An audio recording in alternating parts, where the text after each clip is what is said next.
Honourable Member for Vancouver Quadra. The report on sexual misconduct paints a picture of willful incompetence and complete disregard for our armed forces members. The report speaks of a hostile, sexualized environment, a pervasive culture of misogyny, ongoing instances of abuse and harassment, particularly against women and LGBTQ members. Clearly, the Conservatives have been more focused on budget cuts than on protecting the men and women who serve our country. Why on earth have they been ignoring this national disgrace? The Honourable Parliament Secretary to the Minister of National Defence. Mr. Speaker, we thank Madame Deschamps for her report.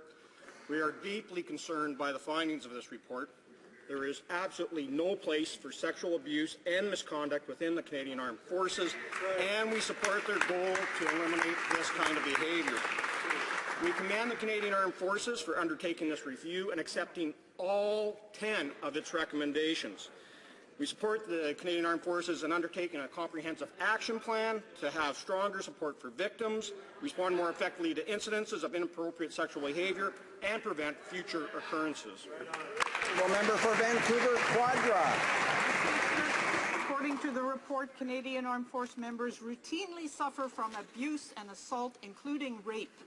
The military left victims of sexual assaults and harassments to fend for themselves.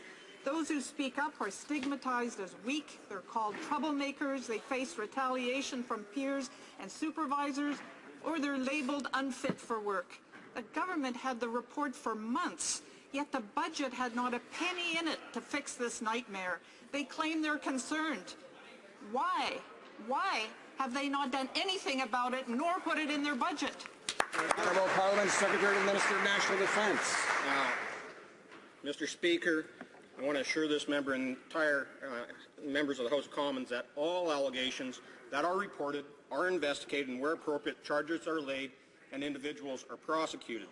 In response to Madame Deschamps' findings that some individuals don't report crimes, the Canadian Armed Forces is now actively looking at all of these and are changing how complaints are handled and are received. And the Canadian Armed Forces are going to implement best practices such as the Sexual Assault Prevention Office that they do in the United States, which has been seeing considerable success in addressing these issues.